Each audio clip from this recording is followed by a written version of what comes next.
மேலதிக விவரங்களோடு நமது சிறப்பு செய்தியாளர் ராமகிருஷ்ணனும் இணைந்திருக்கிறார்.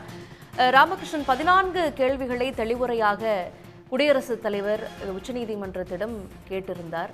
இதுல கவுன்சில் ஆஃப் மினிஸ்டருடைய ஈடன் அட்வைஸின் அடிப்படையில் தான் ஆளுநர் செயல்பட வேண்டும் என்கின்ற அந்த கேள்விக்கு விடை தரும் வகையில இந்த உத்தரவுகள் இருக்கிறத பார்க்கிறோம்.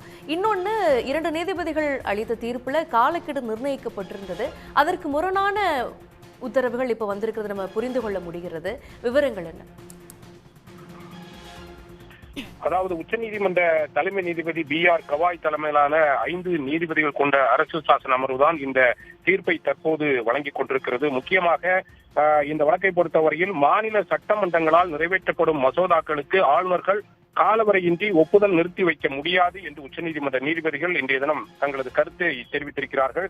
இந்தியாவின் கூட்டாட்சியில் ஆளுநர்கள் ஒரு மசோதா தொடர்பாக அந்த மசோதாவுடனான வேறுபாடுகளை தீர்க்க பேச்சுவார்த்தை செயல்முறையை மேற்கொள்ள வேண்டும் என்றும் இடையூறு விளைவிக்கும் வகையில் எந்த ஒரு நடவடிக்கையும் மேற்கொள்ளக்கூடாது என்றும் தலைமை நீதிபதி BR கவாய் தெரிவித்திருக்கிறார். அரசியல் சாசன பிரிவு 200 கீழ் மசோதாக்கள் மீது முடிவெடுக்க ஆளுநருக்கு 3 வாய்ப்புகள் தான் இருக்கிறது என்று மத்திய அரசு சொல்வது போல நான்காவது வாய்ப்பு இல்லை என்று உச்சநீதிமன்றம் இன்றைய தினம் தெரிவித்திருக்கிறது.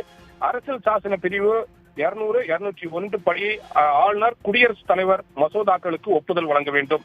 அரசியல் சாசன பிரிவு 200 கீழ் மசோதாக்கள் மீது முடிவெடுக்க ஆளுநருக்கு 3 வாய்ப்புகள் தான் இருக்கிறது.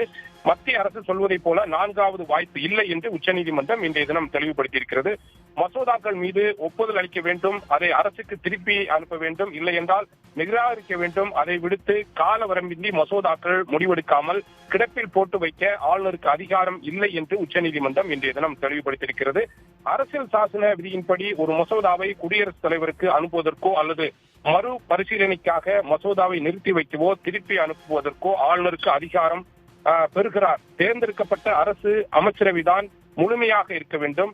மாநிலத்தில் 2 நிர்வாகம் அதிகாரங்கள் இருக்க முடியாது என்பதை இன்றைய தினம் உச்சநீதிமன்றம் உறுதிப்படுத்தியிருக்கிறது. மக்களால் தேர்ந்தெடுக்கப்பட்ட ஒரு அரசுதான் ஒரு மாநிலத்தை முழுமையாக செலுத்தக்கூடிய அதிகார அமைப்பாக இருக்க வேண்டும் என்றும் நீதிபதிகள் இன்றைக்கு தெரிவித்திருக்கிறார்கள். ஒரு மாநிலத்திற்கு 2 அதிகார அமைப்புகள் செயல்படுவதை எங்களால் ஏற்க முடியாது என்பதும் தலைமை நீதிபதி BR கவாய் தலைமையிலான இந்த அரசியல் சாசன அமர்வினுடைய கருத்தாக இருக்கிறது. மசோதாக்களுக்கு ஒப்புதல் வழங்குவதில் ஒவ்வொரு முறையும் நீதிமன்ற கருத்தை கேட்க வேண்டியதில்லை. ஆளுநர் மசோதாக்களை நிறுத்தி வைக்க அதிகாரம் இல்லை. ஆளுநருக்கு மசோதாக்களை நிறுத்தி வைப்பதற்கு அதிகாரம் இல்லை. குறிப்பிட்ட கால அளவில் ஆளுநர் மசோதாக்களுக்கு ஒப்புதல் வழங்கி இருக்க வேண்டும். மசோதாக்களுக்கு ஒப்புதல் அளிக்க ஒரு குறிப்பிட்ட கால வரம்பை நிர்ணயிப்பது என்பது அரசியல் சாசன வழங்கியுள்ள நிலவு சுழிவுகளுக்கு முரணானது உள்ளது என்றும் நீதிபதிகள் கருத்தை தெரிவித்திருக்கிறார்கள். அதே வேளையில் வழக்கினுடைய முந்தைய தீர்ப்புகளை நீதிமன்றம் செல்ல விரும்பவில்லை.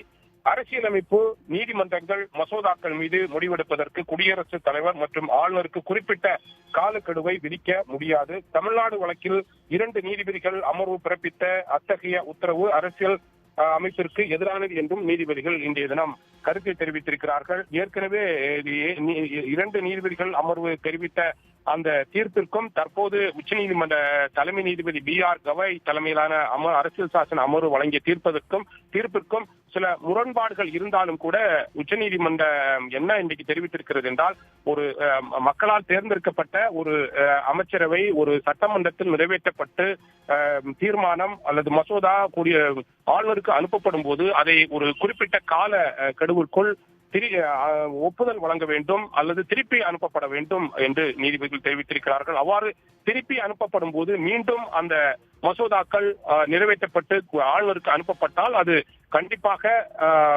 ஒப்புதல் வழங்க வேண்டும் என்று ஏற்கனவே தமிழ்நாடு அரசு உள்ளிட்ட பல்வேறு மாநிலங்கள் கருத்து தெரிவித்திருந்த அடிப்படையில் உச்சநீதிமன்ற நீதிபதிகள் இன்றைய தினம் தங்களது தீர்ப்பை வழங்கிக் கொண்டிருக்கிறார்கள். பல்வேறு முக்கிய அம்சங்கள் அடங்கிய தீர்ப்பு என்பது தற்போது நீதிபதிகளால் வாசிக்கப்பட்டுக் கொண்டிருக்கிறது.